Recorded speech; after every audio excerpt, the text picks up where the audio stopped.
I'm sure by now most of you have probably seen this little animation I created. This was done actually back in May of 2015, so it was a month after I first got into this, when I was kind of considering all of it and going, well, I wonder how that would work.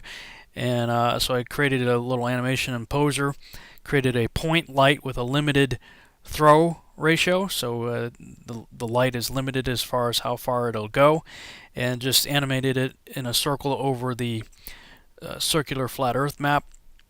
Now, let me just say, neither one of these are to scale. I was just going for the concept here.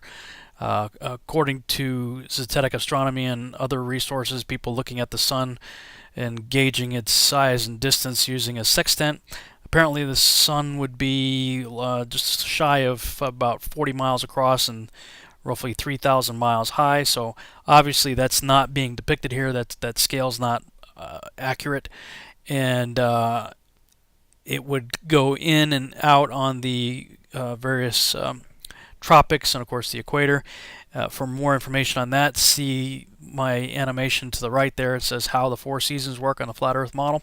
Check that one out, and also you might want to listen to the radio show that I did with Zen Garcia, who's done some amazing work in tying all this into the Book of Enoch and how Enoch describes the various motions of the heavenly luminaries. Lots of good stuff there. But of course, the critics look at this and they say stuff like, if the sun and moon were just circling over the flat Earth and getting too far away to see, then we would see them shrink and fade out of view as they set. But we don't. Flat Earthers will show you videos where the sun appears to grow or shrink, but this is an illusion due to thick clouds. You can always see that there are clouds near the horizon when they try to show this. Normally, this illusion does not happen. oh, so he said that flat earthers are always hiding it behind clouds or whatever. Well, there's plenty of footage out there you can find where there's no clouds involved.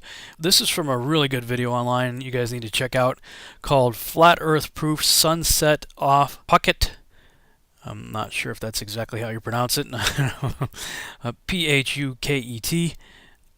Really interesting, showing sunset up. I believe this was actually somewhere off the equator. Again, you'd have to watch that video for yourself, but it clearly shows the sun changing in diameter as it goes away. So please take note not to ignore this evidence. Other videos you've seen where it looks like it's going in an arc like that and going off into the distance.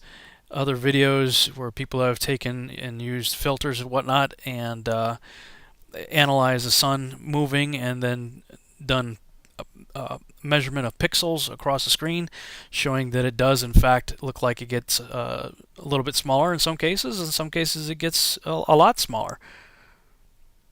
In this case from 302 pixels to 290. And then of course there's this video right here, which apparently was shot in the desert where there's going to be a lot less moisture. And so whenever there's less moisture, you're going to obviously have less refraction and magnification. You don't get to pick the anomalies that seem to agree with your views and ignore the common observations that don't, and still call yourself an honest investigator. That is intellectually dishonest. So thinking about all this and thinking about what I had just shown you regarding atmospheric lensing, magnification, refraction, all that with regard to cities and objects at a distance on the land, I got to thinking, I wonder how this would work with the sun and moon. So this is what I came up with. I've got my magnifying sheet frame, and I created a little stand to paste the sun on it and keep it the same height over the flat surface of a table. So the sun is always going to be parallel with the surface. And check this out. All right, here's the first test of a sun moving over a flat surface, and with no atmospheric magnification, it does what we might expect it would. It gets smaller as it goes away from us. All right, now let's see what happens when we add in our atmospheric magnification. Again, water and refraction. Water causes magnification and refraction, right? So let's bring the sun back. Oh, check this out. refraction bends the light downward. It made the sun set on a parallel surface. As it was moving parallel, the same height, the whole way over a flat surface, the refraction caused the sun to set. Not only that, well, let's bring in the beginning of that little test, and we see that it maintained pretty much the same size, too. Pretty close. And of course, that's because as it's moving away, the magnification is still taking place. And so, even though the sun's further away than it was in the beginning of the test, the magnification basically preserved the same size, and the refraction made it set. Of course, again, depending on how much moisture is in the air, we could see that the sun doesn't appear to change in size at all as it goes down. We could see sometimes perhaps that it looks like it's getting bigger when it goes down. You ever see like a really big sunset or moonrise, moonset, where one of them looks really large on the horizon? Well, that could be because there's lots of moisture in the air causing that effect. Or when there's less moisture in the air, obviously you won't have as much magnification taking place, and so it looks smaller as it goes away. So it's all relative to the amount of moisture that's in the air. Now, I'm just going to put forward a crazy idea for you to think about. And that is, if Rob Skiba could figure this out, I'm just going to go out on a limb here.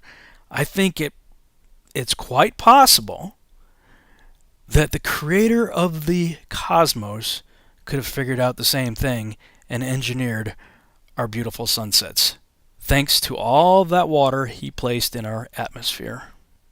Just something to think about.